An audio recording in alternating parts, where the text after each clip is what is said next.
Yes, my name is Bill Winder, and I am being charged with criminal contempt of court for breaching the TMX injunction. There were two main tree sits, and I had been occupying those tree sits for some time. And then the construction started approaching those main tree sits, and we decided that we would establish two what we call sky pods. They're hammocks about 70 to 80 feet up in some of the cottonwood trees in front of where the main tree sits were. I'm actually afraid of heights, but I'd gotten used to it, and by the time this happened in September, I wasn't scared at all about that part of it. There was other parts that were more scary, which was the arrest and so on. And one morning, 2 days after the election, they came to extract me from the tree sit. We assumed that the only reason they allowed us to stay up so long for 12 days is because the election was coming. And that kind of indicates this is not an ordinary project. It's highly politicized. The RCMP and the tactical unit arrived, and they came up in this cherry picker.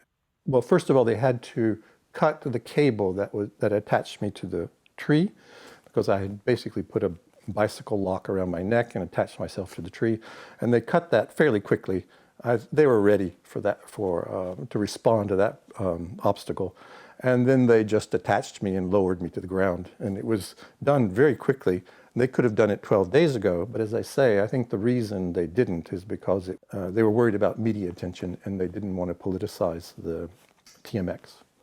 Most of us, I think all of us, will plead guilty, and when we go to court, we will have, at some point in the procedure, we'll have the chance to make a statement to the court about our motivation and as well what we think our sentence should be. I've never set foot in a prison, and so this is quite a new experience. I'm retired. I really feel like it's up to us to put ourselves in harm's way rather than young people. I don't have a job to worry about, and so the time in prison will not be pleasant by any means, but the consequences are much less for me than it might be for a young person.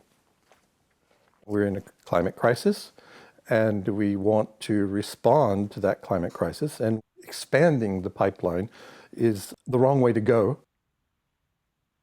Clearly, they are not respecting Indigenous rights when they put these pipelines through, whether it's the Coastal GasLink pipeline or the TMX pipeline. We had the forest fires, we had Linton that burned down, we had 2 seniors that burned to death, we had 4 people dead during the floods at Sumas Valley, 600 plus deaths during the heat dome for reasons that are beyond me. Well, actually, that's not true. I was going to say for reasons that are beyond me, but no, I understand perfectly why we're not reacting, is that we're actually kind of in a war with planetary physics. And in a war, somebody has to sacrifice. And generally, in all the wars that we've had in the past, it is the poor. In this war, it has to be the rich. And the rich do not want to sacrifice. That's not their mindset. And so they have fought not to go to war against climate change. But it means as well the corporate captured governments are very reluctant to sacrifice their wealthy donors to fighting this war against planetary physics. That's what it would take. It would take a wartime effort to deal with the climate crisis, and if we don't, it will continue much, much worse. There is an enormous shift happening that has to happen, which is the shift from seeing resource extraction as something positive that gives you respectability and wealth to a crime. And this has happened in Belgium, where ecocide is now recognized as a crime. The tar sands are ecocide. It's such an incredible shift in perspective. It's very difficult for us to make that shift. That means the courts can't make that shift. The only thing I can find in history, it would be the abolition of slavery. The slave states separated. They then waged war in order to protect the status of the slaves as slaves. And we see the same thing in Alberta, where we have a war room in Alberta and separatist Wexit movement, the idea of separating because they want to protect the tar sands and oil exploitation. We are in a very difficult position where all of our values are being challenged, and we have to make that shift, but it's very difficult. Do you think we're going to do it in time?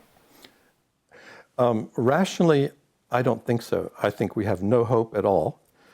But even when I say that, all that does is motivate me to do more, to go to prison, because if you just abandon hope and don't do anything, then it's a self-fulfilling prophecy.